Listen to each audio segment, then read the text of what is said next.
Waouh! J'ai le sentiment qu'on a déjà fait une célébration entière. Et j'aimerais aussi simplement remettre ce temps qu'on va vivre maintenant. Seigneur, Dieu puissant, j'aimerais te remercier pour ce temps de qualité que tu nous as donné, pour ce rendez-vous qu'on a avec toi. Quand on entre dans cet endroit, on sent vraiment ta présence, on sent que tu es là. Et on désire vraiment recevoir tout ce que tu as en réserve, aussi pour chacun d'entre nous. On s'engage aussi à être vrai, à être vulnérable, à être authentique. Parce qu'on désire écouter ce que toi tu veux nous dire, mais pouvoir t'obéir ensuite. Et Seigneur, donne-nous vraiment cette authenticité, cette vulnérabilité pour t'écouter et t'obéir. Et j'aimerais placer nos vies à chacun, aux uns et aux autres, placer aussi les familles qui sont représentées ici, sous la protection de ton sang, Seigneur Jésus, entre tes mains. Et je te remercie parce que tu es Seigneur et souverain de chacun d'entre nous et de chacune de nos familles. En ton nom, Jésus. Amen. Amen.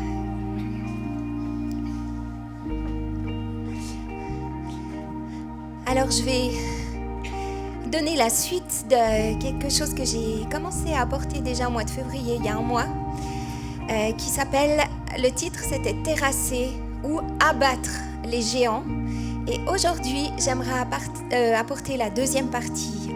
Donc, dans mon message précédent, j'expliquais que, pour ma part, en donnant ma vie à Jésus-Christ, quand j'ai levé la main, comme plusieurs d'entre vous ici, j'ai pensé que tout s'alignerait, que j'aurais plus de lutte, plus de combat, mes difficultés seraient comme effacées parce que j'avais l'Esprit de Dieu, la puissance de Dieu dans ma vie. Et en fait, comme le dit si bien un passage très parlant, c'est 2 Corinthiens 5, 17, qui dit « Si quelqu'un est en Christ, il est une nouvelle créature, les choses anciennes sont passées, voici toutes choses sont devenues nouvelles. » Et quand j'entendais ce verset, en plus quand je me suis fait baptiser, je me suis dit « Super, les choses anciennes sont passées et toutes choses sont devenues nouvelles. » Et en réalité, je me suis rendu compte que ce n'était pas ça. Pas tout à fait. Il y avait quelques combats. Il y avait 2-3 choses anciennes qui traînaient dans ma vie, comme ça, qui n'étaient pas restées au fond de l'eau, mais elles étaient encore là. Alors oui, mon esprit était nouveau. Mon esprit avait été complètement régénéré. Il était né de nouveau. Alors lui, il était en communion avec Dieu. Profondément, puissamment, c'était incroyable. J'étais devenue enfant de Dieu. Ça veut dire que je savais que mon nom était inscrit dans les cieux. Je savais que j'existais, j'étais là, dans le livre de vie, et que j'avais cet accès direct au trône de Dieu et dans le royaume de Dieu. Mais le combat n'était pas terminé. Parce que quand on commence à marcher avec Dieu, le Saint-Esprit, lui, commence à travailler dans nos vies, commence à allumer des lumières, un peu comme ces lampes de chantier. Vous savez, ça éclaire, un truc de malade, quoi. Bah voilà, c'est ça. Et puis, il a fait ça dans ma vie. Et j'ai vu qu'il y avait vraiment un combat entre mon esprit qui, lui, était connecté, aligné vraiment à Dieu, né de nouveau, et mon âme, ça veut dire mes raisonnements humains, mes sentiments, mon passé, tout ce qui a bugué dans mon passé, ce que j'ai accepté dans ma vie et auquel je n'avais pas renoncé. Et aussi mon corps, qui avait quand même pris des habitudes quelque peu contraires à celles du royaume de Dieu, on va dire. Et en fait, tout ça, ça guerroyait un peu dans ma vie. Mais en fait, ce que j'aimerais vous dire, c'est que le plan de Dieu pour votre vie, c'est pas juste que vous soyez sauvés. C'est la chose la plus extraordinaire qui soit, oui. Mais Dieu a plus que ça pour vous. Pas juste que tu sois sauvé, mais c'est que tu sois épanoui dans ta vie personnelle, oui, dans ta famille, dans tes relations sociales, dans ton job, et que ta vie porte beaucoup de fruits. Que tu manifestes le royaume de Dieu partout où tu es placé. Parce que tu es un agent secret du royaume de Dieu. Dieu a besoin de toi. Tu es son partenaire là où tu es placé. Et en fait, ce que Jésus nous dit à chacun ce matin, un long verset, Marc 16, 15 à 18, donc il y a trois versets. c'est qu'il nous encourage à aller dans le monde entier. En fait, il ne nous encourage pas, il nous dit « va dans le monde entier ». Proclamez la bonne nouvelle à toute la création, et celui qui croira et qui sera baptisé sera sauvé. Mais celui qui ne croira pas sera condamné. Voici les signes qui accompagneront ceux qui auront cru. En mon nom, ils pourront chasser des démons, parler de nouvelles langues, attraper des serpents, et s'ils boivent un breuvage mortel, celui-ci ne leur fera aucun mal. Ils poseront les mains sur les malades, et ceux-ci se seront guéris. Ça, c'est les signes qui accompagnent ceux qui ont cru. Donc, si je lis correctement ce verset, la première chose qu'on est censé faire une fois qu'on a cru en Dieu, c'est chasser des démons. C'est en premier, hein? Voilà. Donc, ça veut dire que peut-être nous aussi, nous aurions besoin de délivrance. Ça peut être une supposition. Je vois pas beaucoup de gens qui disent OK, hein, mais voilà. Et en fait, Carlos Anacondiac, un homme extraordinaire, un homme qui a initié le réveil en Argentine. Ça a été un des plus puissants, enfin il est toujours vivant, c'est un des plus puissants évangélistes de tous les temps. Il a commencé à prêcher l'évangile et en même temps, il chassait les esprits mauvais de la vie de milliers de personnes. Parce qu'en fait, il avait remarqué que s'il prêchait juste l'évangile, tout le monde se convertissait, oui. Donc les églises étaient remplies, il y avait des réunions à n'en plus finir. Mais 6 mois plus tard, ces mêmes églises commençaient à se vider, parce que l'ennemi arrivait à détourner ces nouveaux chrétiens. En fait, l'ennemi ne supportait pas de voir ces milliers de personnes qui donnaient leur vie au Seigneur.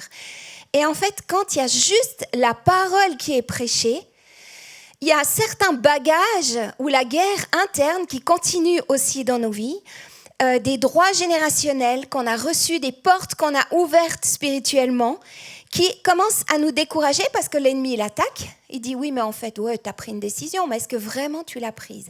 Regarde, ça va pas beaucoup mieux, hein? En fait, ton Seigneur, c'est une ancre, oui, mais tu es plutôt secoué dans le bateau, hein? C'est encore, voilà. Donc en fait, on commence à douter et c'est comme si on avait des boulets dans nos vies. Au début, la chaîne, elle est assez longue, donc on commence à marcher, ça va bien. On marche, et tout d'un coup, tu peux avancer jusqu'à ce que la chaîne soit tendue. Et là, stop, tu bouges plus. Et tu te demandes pourquoi tu n'arrives pas à avancer dans ta vie chrétienne. Pourquoi ça bug comme ça? Pourquoi je me bats tout le temps avec les mêmes choses?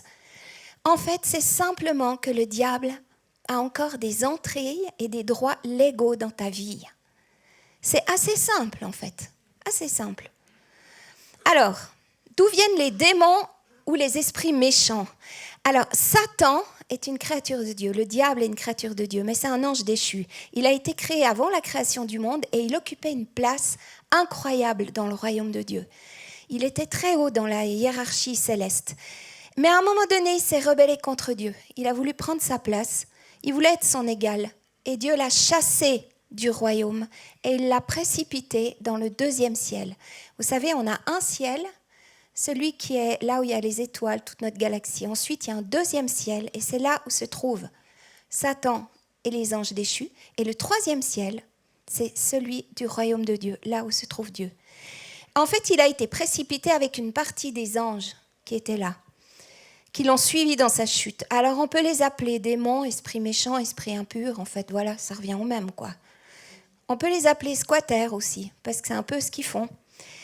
Et le diable apparaît ensuite dans le chapitre 3 de la Genèse, tout au début de la Bible, à un moment précis, et dans le jardin d'Éden, alors que Adam et Ève vivaient un truc extraordinaire. C'était vraiment l'amour par excellence, l'unité qui les unissait entre eux, Adam et Ève, et avec Dieu leur Père. Le diable, avec l'orgueil de savoir mieux que Dieu lui-même, ce qui est juste et bon, a entraîné Adam et Ève dans la désobéissance et la rébellion. Séduits et trompés, ils ont péché et leur relation avec Dieu, elle a été brisée. Et à ce moment-là, ils sont devenus orphelins. Et pourquoi orphelins? Parce que coupés de leur relation avec le Père. Les mauvais esprits ou les démons, c'est des esprits impurs qui cherchent à habiter et à vivre dans un corps. ils nous contrôlent plus facilement quand ils arrivent à avoir un petit endroit comme ça dans un coin de notre vie. Ainsi, ils sont un peu comme des squatters ou qui s'installent de manière illégale parce qu'en fait, on leur a rien demandé du tout. Mais en fait, ils viennent et ils habitent en nous.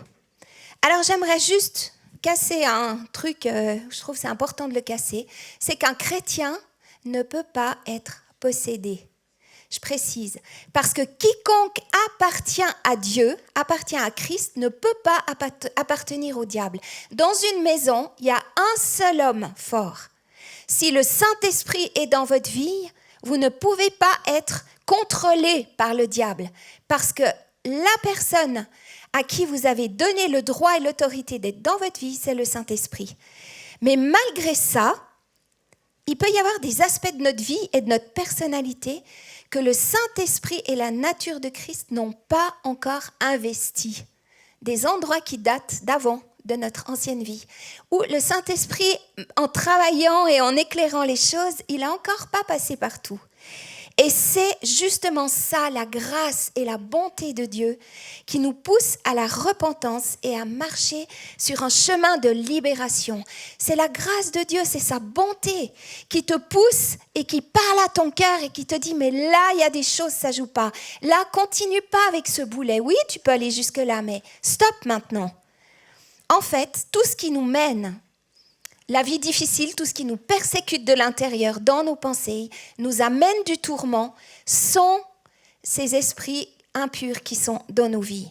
Un esprit mauvais, c'est quelque chose de très familier, parce qu'en fait, on le connaît tellement qu'on ne remarque même plus qu'il est là. On ne remarque plus. C'est par exemple le doute tout le temps dans nos têtes. Chaque fois, on remet en question certaines choses. La peur du noir, l'esprit de peur. On s'habitue, alors on vit avec la lumière allumée. Parce qu'on se dit, on a trouvé une parade, une béquille. Ça peut être la jalousie. Alors, on essaye toujours de trouver quelqu'un qui est un peu moins bien que moi, par exemple, pour essayer d'être quelqu'un. Le rejet. Alors, on trouve des compensations. Dès que quelqu'un nous fait un compliment, on se dit, ouf, ça va. Mais on vit avec ça. C'est un esprit familier. La colère, la haine. Ça n'a rien à voir avec ce qu'on voit dans les films, genre exorcisme, truc machin. Oubliez tout de suite ce genre de choses. Ça n'a rien à voir avec ça. Voilà. Parce que, en fait, dans le monde, le monde essaye de nous faire peur en donnant une image qui n'est absolument pas OK avec ce qui se passe. Vraiment. Donc, il y a 3 portes d'entrée par lesquelles les esprits méchants peuvent entrer. Par exemple, nos propres péchés, qui peuvent ouvrir des portes. On pêche souvent par omission ou bien en connaissance de cause, mais certaines fois parce qu'on ne connaît pas encore. Et dans Galates 5, si une fois vous avez le temps de lire, il y a toute une liste de beaucoup de choses, comme l'adultère, la sorcellerie, la haine, l'envie, d'autres choses, ou le refus de pardonner, qui sont ces péchés qui sont une des portes d'entrée où l'ennemi peut rentrer. Nous, avec mon mari, c'est ce que je partageais la dernière fois, c'est qu'on a pris en tout cas une année, je dirais, voire 2, pour faire le ménage spirituel chez nous. Et on a vraiment demandé au Saint-Esprit de nous montrer quels étaient les livres, la musique, les objets qui en fait ne devaient pas faire partie de nos vies, des choses qu'on avait acceptées, mais qui en fait n'étaient pas OK avec le Saint-Esprit. Et on a fait un ménage, vous ne vous rendez pas compte, on a déblayé, c'était juste magnifique. La deuxième porte, c'est les circonstances de la vie. Ça veut dire que les esprits méchants, ils n'ont aucun sens de la justice. Aucun. Ils profitent de tout. Ça veut dire qu'ils n'hésiteront jamais à s'engouffrer dans les moments de faiblesse dans la vie des gens. L'enfance, c'est souvent une période où les esprits peuvent commencer à lier certaines choses et à nous tenir. Parce qu'on est le plus fragile. Un enfant, il dépend entièrement des adultes pour sa sécurité. Donc tous les chocs émotionnels, les abus, les accidents sont vraiment des portes d'entrée pour l'ennemi. Et moi, je me suis battue pendant des années contre l'esprit de rejet parce que je me détestais et je ne voulais pas vivre. Alors il y a 2 choses. C'est que je n'avais pas envie d'être une fille, je voulais être un garçon et je me détestais. Voilà. Et en fait, en travaillant avec des personnes, en demandant de l'aide, auprès de personnes qui étaient qualifiées. En fait, il y a eu vraiment une révélation où, par la suite, ça a été confirmé. Mais c'est vrai que je ne suis pas née au moment où c'était favorable, parce que mes parents avaient d'autres projets, ils partaient en Afrique, et puis avoir un bébé dans les pattes, ce n'était pas le truc. Donc, en fait, je suis arrivée trop vite, ce n'était pas le bon moment. Et puis, la deuxième chose, c'est que dans la famille de ma mère, c'est toujours un garçon en premier. Voilà, c'est toujours un garçon, c'est comme ça. Encore maintenant, elle est très âgée, mais elle me dit quand même que c'est quand même vraiment bien si tu as un garçon en premier. Et puis moi, je suis devant, je suis l'aînée, je suis une fille. Et puis voilà, quoi. Donc, c'est des choses comme ça où en fait, on ne sait pas pourquoi. On est aigri, on est amer, il y a du rejet, on n'arrive pas à savoir ce qui se passe dans nos vies, mais c'est dans l'enfance souvent, il y a des choses comme ça qui nous marquent et qui amènent aussi des esprits de mort, vraiment, des esprits de mort, c'est voilà, ce genre de choses. Donc j'ai fait tout un processus de pardon et Dieu m'a fait la grâce de venir me toucher. Ça m'a pris du temps, vous vous rendez pas compte. Peut-être j'étais un peu dure d'oreille, hein, je dirais. Et puis, mais maintenant je sais que je suis précieuse, désirée et aimée. Et la troisième chose, c'est les héritages. Tout ce qu'on peut hériter de nos pères et de nos mères, première, deuxième, troisième, jusqu'à la 4e génération, c'est les malédictions ancestrales, s'il y a eu des avortements dans la famille, de l'occultisme, du secret, des paroles de malédiction, des fausses doctrines, de la franc-maçonnerie. C'est du poison, cette histoire.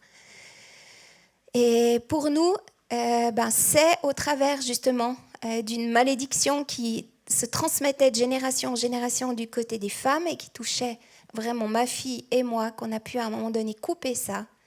Et ça a changé la vie de notre famille. Parce qu'on était vraiment sous le joug, hein, c'était vraiment le boulet qui était là, on ne pouvait pas avancer, on ne savait pas comment faire.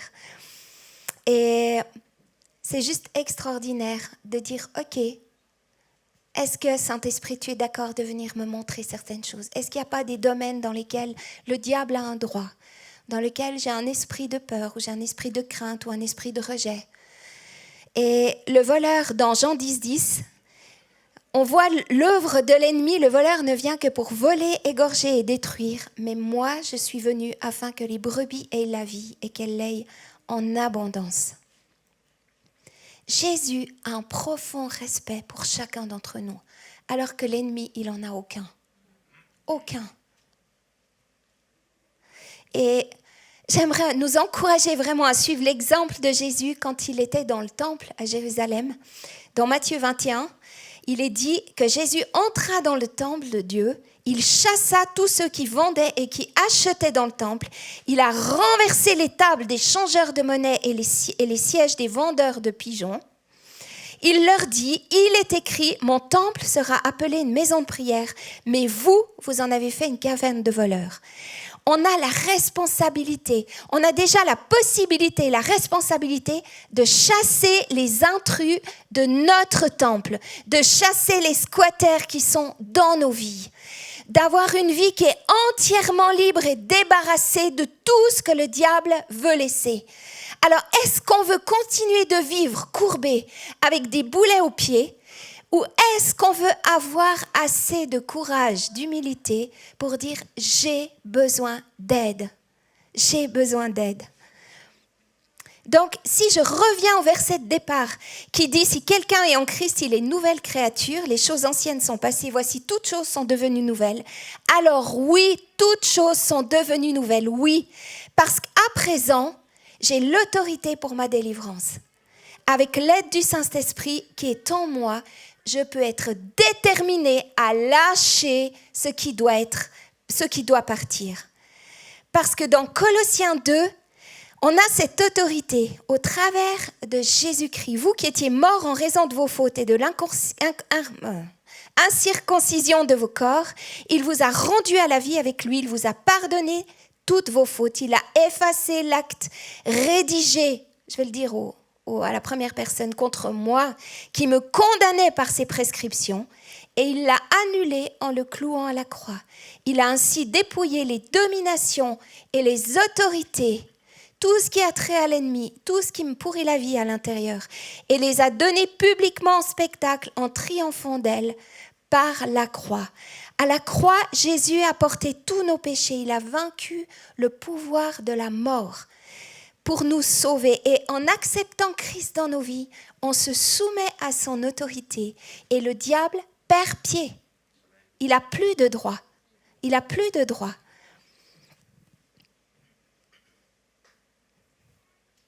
Il donne son autorité à l'Église avec un E majuscule, c'est-à-dire avec chacun d'entre nous. On a reçu son autorité à tous ceux qui sont enfants de Dieu. Dans Luc 10, il dit « Voici, je vous ai donné le pouvoir de marcher sur les serpents et les scorpions et sur toute la puissance de l'ennemi, et rien ne pourra vous nuire. » Rien. Une autorité qui est déléguée, qui appartient à ceux qui lui appartiennent. À ceux qui lui appartiennent. Et il y a dans Matthieu 18, 18, je vous le dis en vérité, tout ce que vous lierez sur la terre aura été lié au ciel, et tout ce que vous délierez sur la terre aura été délié au ciel. Et je pense vraiment, par rapport à ces puissances, ces esprits qui sont en nous, quand on se bat contre un esprit de mort, où on se bat avec de l'impureté sexuelle, et c'est le genre de truc que tu n'as vraiment pas envie de raconter à quelqu'un, de lier ces puissances d'impureté, cette puissance, cet esprit d'impureté sexuelle, et de le chasser de notre vie. Parce que si il est à l'intérieur, il amène du tourment. Tu te heurtes, c'est comme si tu voulais passer, mais tu peux jamais. Et ça, c'est l'origine, c'est des esprits qui sont dans nos vies. Des esprits qui sont dans nos vies. Mais si ça bouge et ça réagit, c'est parce que le Saint-Esprit qui est en toi te dit maintenant, ça suffit. Ça suffit. Lève-toi, ça suffit. Se délier de ce qui nous tient captifs et ensuite chasser les squatters.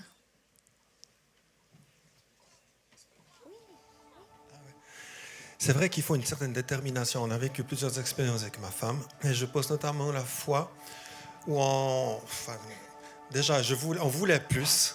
Il faut avoir envie d'avoir plus avec le Seigneur. Ça, c'est la première chose. Et là-dedans, il faut avoir de la détermination. Parce que quand on a quelque chose, l'ennemi vient toujours nous dire « Ouais, mais c'est pas si grave, finalement, tu peux vivre avec. » Et on doit dire non. Donc, on doit se lever par rapport à ça. Et je me souviens de la fois où on avait été avec notre voiture chez un ami qui exerçait aussi un ministère dans la délivrance. Et alors qu'on y allait, on s'est fait un de ces têtes à queue sur la route, un petit brouillard givrant dans une courbe avec un talus qui était énorme. Et je pense que le Seigneur nous a gardés quelque part. La voiture a fait... On s'est attrapé 2 poteaux en fait, de bordure de route. Et on est arrivé, on s'est dit on fait quoi? Bon, on était sous le choc, on continue. On s'est dit on y va quand même. On est arrivé devant nos amis avec qui on avait rendez-vous. On ne pouvait pas sortir de la voiture. On a dû sortir par le coffre. Heureusement qu'il y en avait un break. C'est juste un petit exemple. L'ennemi veut nous arrêter. Il veut nous faire peur. Il y a un enjeu en réalité. Il y a un véritable enjeu parce qu'on a une destinée dans laquelle on est appelé à aller. Et s'il peut tout faire juste pour qu'on passe à côté de la cible, il est content. Et on doit être déterminé pour arriver au centre de la cible, vraiment. On doit être vraiment des violents qui s'emparent du royaume de Dieu. Des gens qui ne transigent pas. On va jusqu'au bout. Et c'est vrai que, en plus de la voiture qui était démolie, mais c'est vrai que on a eu plusieurs fois où on avait des rendez-vous vraiment particuliers et puis nos enfants étaient malades, donc ça jouait pas. En fait, l'ennemi va essayer de t'empêcher, hein, mais ça veut dire que tu es sur le bon chemin. Ça veut dire que tu es au bon endroit et que tu as pris la bonne décision. Et moi, j'ai eu honte pendant des années. J'avais peur, je voulais pas qu'on voit mes faiblesses. Non, mais franchement, c'est qu'on veut pas le montrer, quoi. Je veux dire, moi, j'aurais des démons dans ma vie. Non, mais s'il vous plaît. On essaye d'être bien et tout ça. Et puis, à la fin, c'est vraiment fatigant de cacher ce qu'on vit. C'est vraiment fatigant de se battre tout le temps contre les mêmes choses. Et puis, en plus, j'avais justement pas du tout envie de manifester parce que je voyais des fois comment ça se passait. Il y en a qui vomissaient. Non, j'avais pas trop envie. Cracher, non. Puis en plus, si je me mets à hurler, qu'est-ce qui va se passer? Non. Alors en fait, le diable, il nous tient comme ça. Il nous tient. Et puis, un jour, je restais longtemps comme ça, hein, parce que j'ai la tête dure. Et j'ai fini par lâcher prise, parce que le Seigneur m'a parlé précisément. Il m'a dit dans Jacques 4, ce verset, qui dit que Dieu résiste aux orgueilleux, mais il fait grâce aux humbles. Dieu résiste aux orgueilleux, mais il fait grâce aux humbles. Et après, c'est mis, soumettez-vous donc à Dieu, résistez au diable et il fuira loin de vous. Et là, j'ai compris que je devais rabâcher ma fierté, mon orgueil, déjà me repentir et puis dire maintenant, Seigneur, je peux avoir la tête que j'ai, je peux être comme je suis, quelque part, je m'en fiche. Ce que je veux, c'est être libre. Ce que je veux, c'est pouvoir rentrer dans l'appel que tu as pour moi. Ce que je veux, c'est pouvoir sentir ta présence à n'importe quel moment. Ce que je veux, c'est plus de squatters dans ma vie, plus ces trucs qui te tiennent et puis qui te foutent la vie en l'air, quoi, parce que tu te sens limité, tu es là, tu te bagarres et tout. Et avoir la capacité de résister au diable pour qu'il fuit loin de moi. Parce qu'ensuite, le diable, une fois qu'on est délivré, il revient avec ses pensées. C'est comme les corbeaux. Mais je peux résister, je peux balayer, je peux lui dire « tu feras pas ton nid sur ma tête, terminé, tu ne viens plus, c'est terminé. T'as plus d'autorisation, plus de droits légaux, plus rien. » Et là, je pouvais vraiment avoir la victoire. Et vous savez, ça m'arrive encore. Ça m'arrive encore. Je fais des fois comme ça. Parce que je dis « Seigneur, je te soumets mes pensées. Hop, je veux pas de corbeau, je résiste au diable pour qu'il fuit loin de moi. » Donc, on n'a aucune raison d'avoir peur du diable et de ses démons, car ils sont vaincus. Ils ont été vaincus il y a plus de 2000 ans. Et nous, on est appelés à comme activer et mettre en œuvre sa défaite. C'est-à-dire que des fois qu'il ne l'aurait pas vraiment compris encore, eh ben on va le faire dans nos vies.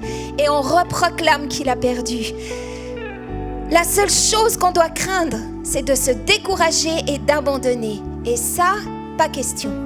On est des violents qui s'emparent du royaume de Dieu. Et vous savez, il y a un passage qui est important dans Matthieu 12 qui parle justement d'un homme et qui dit lorsqu'un esprit impur est sorti de cette personne, il compare un homme à une maison. En fait, cet esprit impur, il va dans des endroits arides pour chercher du repos, mais il n'en trouve pas parce qu'ils sont tourmentés, ces esprits. Alors il dit, je vais retourner dans la maison d'où je suis sorti. Parce qu'elle était bien, et à son arrivée, le problème, c'est que s'il la trouve vide, balayée, ornée, mais sans personne dedans, il est dit qu'il reviendra, mais pas tout seul, avec 7 autres esprits encore plus méchants que lui. Donc c'est très important que cette maison, notre vie, soit habitée par le Saint-Esprit. Et moi, j'aimerais vraiment honorer et vous dire la joie que j'ai à toutes les personnes qui ont levé la main tout à l'heure, parce que vous avez choisi de placer Dieu dans votre vie. Donc, votre maison, elle va être balayée, ornée, mais quelqu'un l'habite. Le Saint-Esprit l'habite. C'est juste ça, extraordinaire. C'est important que nos maisons, nos vies soient remplies du Saint-Esprit, que nos vies soient sous l'autorité et la protection du Saint-Esprit. Alors, j'aimerais vous demander de vous lever maintenant. Ouais.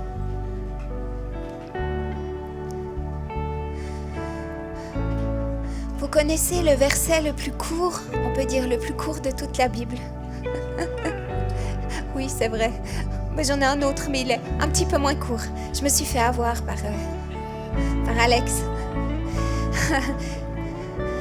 Il a dit « Jésus pleura », point. D'accord. Alors ce verset, il est dans Jacques 4:8. « Approchez-vous de Dieu, il s'approchera de vous. » Approchez-vous de Dieu. J'aimerais vous demander de fermer les yeux maintenant et qu'on puisse être vraiment dans cette attitude où on s'approche de Dieu. Parce que Dieu s'est déjà approché de vous, il est là, il est présent, il vous entoure. Moi, je vois vraiment ce Saint-Esprit qui est vraiment une personne que j'aime énormément. Ce cher Saint-Esprit qui est là et qui est en train d'agir dans nos vies. Il agit autour de nous, il nous regarde, il est là. Je pourrais presque dire qu'il y en a plusieurs à qui il met un bras sur l'épaule parce que vous êtes précieux et important. Vous vous approchez de Dieu et lui s'approche de vous. Et j'aimerais vous encourager, si vous êtes concerné par quelque chose qu'on va nommer maintenant avec Philippe, dites tout simplement, je te demande pardon Jésus, s'il y a besoin de demander pardon, je te demande pardon Jésus pour telle ou telle chose. Et je renonce à ces choses dans ma vie, je renonce à l'esprit de peur dans ma vie, je renonce à l'impureté dans ma vie. Et quand on va nommer les choses, faites vraiment cette démarche de demander pardon et de simplement renoncer. C'est très court, c'est très petit. Soyez actifs dans votre délivrance. Parce que lorsqu'un esprit est nommé, vous pouvez aussi simplement souffler, par exemple, parce que les esprits rentrent très souvent par la bouche. Donc vous expirez, vous les éjectez. Quand on fait ça avec les enfants, mais c'est juste extraordinaire. Vous soufflez, les esprits commencent à sortir. Il se peut que d'autres choses se passent également, mais quelque part on s'en fout, parce qu'on est entre nous, puis parce qu'on veut lui obéir, puis parce qu'on est humble, et puis parce que ce qu'on veut, c'est qu'il se passe quelque chose. Donc soyons acteurs de notre délivrance. Merci Saint-Esprit pour ta présence. Manifeste-toi dans ce lieu. Révèle, guéris, restaure, libère, délivre. Alléluia. Alléluia. Je crois que j'aime bien l'image que Carlis a pris au début, ces projecteurs de chautier. Vous savez, le Saint-Esprit, c'est ça. Hein? On les place là où il faut éclairer. Ça éclaire une zone qui est un peu un chautier dans nos vies. Et ce matin, oui, comme Carlis l'a dit, on va prendre autorité dans certains domaines qui nous semblent importants. La liste n'est pas exhaustive.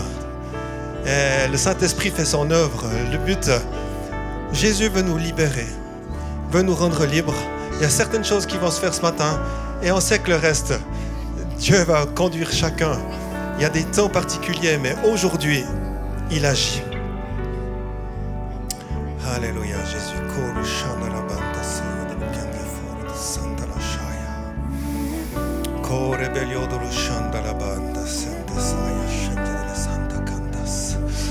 Je vais vraiment commencer par prendre autorité contre tout ce qui touche les craintes et les peurs. Et il y a plusieurs personnes qui ont en eux comme des peurs qui reviennent. Ça peut être la peur de manquer, la peur pour l'orientation, des décisions du futur, la peur de ne pas se marier. Il y a tellement de peurs, la peur de la nuit, la peur du monde spirituel qui nous entoure, certaines choses qui peuvent faire peur. De ce monde de ténèbres sur lequel on a autorité. Tellement de choses qui peuvent avoir lieu.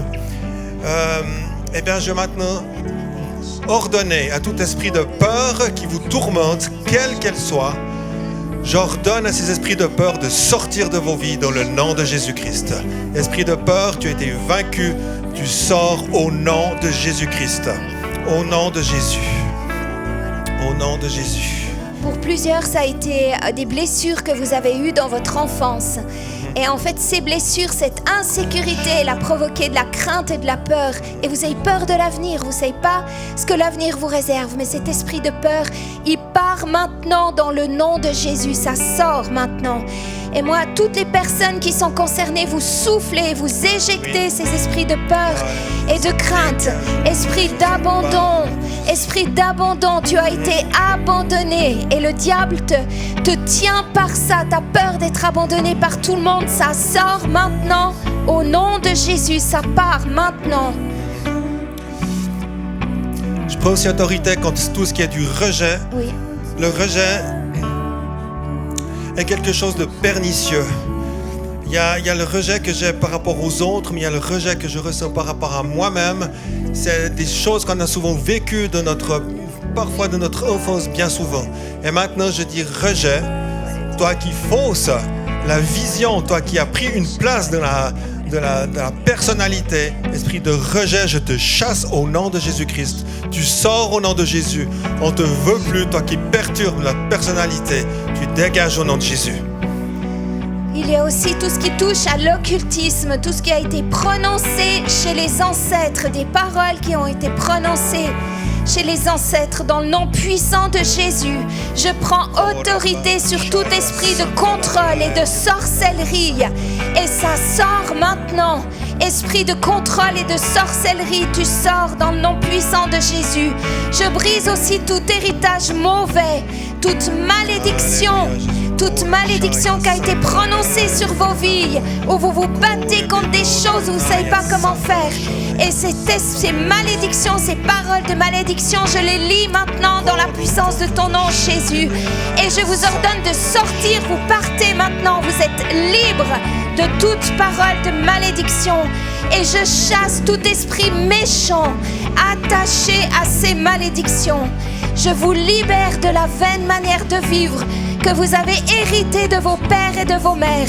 Il en est parlé dans la Bible, dans 1 Pierre 1,18, cette vaine manière de vivre qui est un hérité de la première jusqu'à la 4e génération, où il y a eu des choses qui ont été faites. Et Seigneur, tu nous libères par le sang précieux de Jésus. Et cette libération, elle vient maintenant, elle s'effectue dans vos vies. Et tout esprit méchant rattaché à ces malédictions, à ce mauvais héritage, sort maintenant au nom de Jésus. Tout ce qui a été fait dans le secret est mis en lumière. Maintenant, je vous délie dans le nom de Jésus de toute formule, parole de malédiction. Vous avez été voir des voyants, où vous avez utilisé le secret par rapport à la guérison, à stopper le sang ou la guérison des brûlures. Ça vous a rendu captif. Je chasse tout esprit méchant qui est lié à ces formules, à ce secret, dans le nom puissant de Jésus. On vous libère du mensonge. Là où le mensonge est venu vous maintenir sous un joug, on vous libère, je vous délie de tout mensonge dans le nom de Jésus-Christ. Et vous avez cette possibilité de sortir de cette ornière où vous avez été mis maintenant dans le nom de Jésus. Je vous aussi prendre autorité quand tout esprit de mort, sur les pensées de suicide, les pensées où on se dit c'est mieux si je suis pas là finalement. Là où tout d'un coup ça nous prend, où vous dites tout ce qui touche aussi à la dépression, je prends autorité contre ces esprits mauvais, destructeurs et méchants. J'ordonne à ces choses de sortir de vos vies dans le nom de Jésus-Christ et je vous libère de ceci dans le nom de Jésus maintenant, dans le nom de Jésus. Et aussi, tu n'as pas été désiré comme enfant, tu n'as pas voulu ou tu n'es pas né au bon moment. Ou alors on a essayé de te faire passer. J'avais le sentiment qu'il y avait 2 personnes ici dans cette salle où leur maman avait essayé d'avorter ou essayé de te faire partir. Et en fait, tu vis avec ça. Tu vis avec ça et toi-même, tu as envie de mourir. Toi-même, tu as envie d'en finir avec toi. Et tu veux te blesser ou faire des choses qui sont dangereuses. Tu vas prendre des risques qui sont inconsidérés. Parce que tu te dis, mais si j'existe plus, c'est exactement ça qu'il faudrait. Et en fait, ça, c'est des mensonges, c'est des esprits qui sont venus à ce moment-là, des esprits de mort, comme on l'a dit. Et au nom puissant de Jésus, je te libère de ces esprits de mort qui sont venus au travers de tentatives d'avortement. Ces esprits de mort qui sont venus parce qu'en fait, tu n'étais pas désiré, tu n'es pas né au bon endroit, tu as le sentiment. En fait, c'est des mensonges qui sont là et ces esprits de mensonges qui te tiennent captif sont brisés, chassés maintenant dans la puissance du nom de Jésus. Dans la puissance du nom de Jésus, ça part maintenant. Ça part maintenant. Je vois aussi certains qui sont sous le joug de maladie, mais c'est comme des esprits de maladie qui viennent vous toucher. Ça peut être de manière répétitive. Ça peut être sur les enfants où ça revient plusieurs fois en vous-même. On prend autorité contre toute agression de l'adversaire et tout esprit de maladie qui viennent vous tourmenter maintenant dans le nom de Jésus. Je vous délie, je vous libère. On ordonne à ces esprits de sortir et de dégager au nom de Jésus-Christ. Au nom de Jésus. Et la dernière chose, c'est tout ce qui a rapport à la sexualité, à l'impureté sexuelle. Je chasse cet esprit dans le nom de Jésus, esprit de convoitise sexuelle, esprit d'adultère, esprit d'inceste, tout ce qui a amené de la frigidité, du fait que tu n'as plus envie. Tu es marié mais tu n'as plus envie. Ça a coupé, ça a cassé quelque chose, ça a volé quelque chose. Là où tu pars tout le temps dans des domaines où tu sais que tu rentres dans le péché, mais tu ne peux pas faire autrement que de continuer. Il y a quelque chose qui est plus fort et j'aimerais t'encourager à demander pardon, à nommer les choses pour lesquelles tu retombes sans arrêt et à te dégager de ceci. Dégage-toi de ça, renonce à cette impureté sexuelle. Et au nom puissant de Jésus, tous les esprits d'impureté sexuelle, de convoitise au niveau de la sexualité, je vous lie et je vous chasse de la vie des personnes concernées maintenant au nom de Jésus. Vous sortez, je vous arrache des vies. Vous êtes démasqués parce que le projecteur du Saint-Esprit est sur vous. Vous dégagez de ces vies au nom puissant de Jésus. Alléluia, Seigneur. Alléluia. Ouais, merci Saint-Esprit pour ce que tu fais maintenant, pour ce que tu es en train de faire. Parce que tu as payé le prix pour avoir un peuple qui soit complètement libéré, en bonne santé, Seigneur Jésus. Qui soit fort. Et Seigneur, on se réjouit de la manifestation de ton Esprit Saint qui nous rétablit, Seigneur, de notre destinée, qui nous rétablit et qui nous libère de tout poids, de tout fardeau et de toute entorse à cette liberté dans le nom de Jésus. Et je te remercie, Seigneur, de mettre ta main de protection vraiment sur tout ce qui s'est passé maintenant et tout ce qui va se passer encore dans les semaines qui suivent. Parce que Seigneur, tu vas aller jusqu'au bout avec chacun d'entre nous. Tu vas pas nous laisser avec un boulet de moins puis en laisser deux qui sont là et qui traînent. Mais Dieu a mis son focus sur chacun d'entre vous, chacun d'entre nous. Parce qu'il a besoin de ce peuple, de cette épouse, de cette église qui est libre, qui est pure et qui met Dieu en priorité dans sa vie. Alors je prie que tout ce qui a commencé aussi aujourd'hui, tout ce qui a été comme, on avait cette image d'un coup de pied dans la fourmilière. Dieu veut continuer, le Saint-Esprit va continuer à mettre son focus et j'aimerais vous encourager vraiment à être des violents qui s'emparent du royaume de Dieu, à aller jusqu'au bout, à avoir assez d'humilité pour dire j'ai besoin d'aide. Et merci Seigneur parce que tout ce qui a commencé maintenant, tu vas l'amener jusqu'à la fin parfaitement bien. Parce que tu veux des hommes et des femmes, des fils et des filles qui sont entièrement libres de tout squatter, entièrement libres de tout esprit, entièrement libres pour être puissants dans le royaume de Dieu. En ton nom Jésus, Amen. Amen.